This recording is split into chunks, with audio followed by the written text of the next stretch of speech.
Hindi alam ni Mia paparating na yung malakas mag-veil sa balat ng lupa. Nagulat tuloy siya, bigla siyang lumunin ng hangin at naglaho ng parang bula. Biglang nagulat si Mia, lumabas bigla yung malakas mag-veil sa damo. Nagulat siya, bigla na lang siyang nawala sa mapa at naglaho.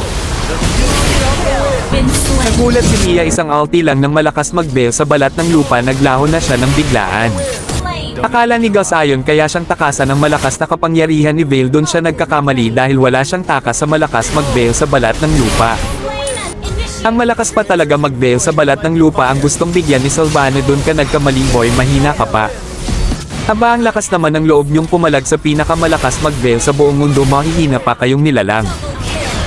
Ang lakas naman ng loob mong utusan ng pinakamalakas mag-veil sa mundo at sa balat ng lupa. Ayan na, pinatulog ko na si Mia. He was like fire.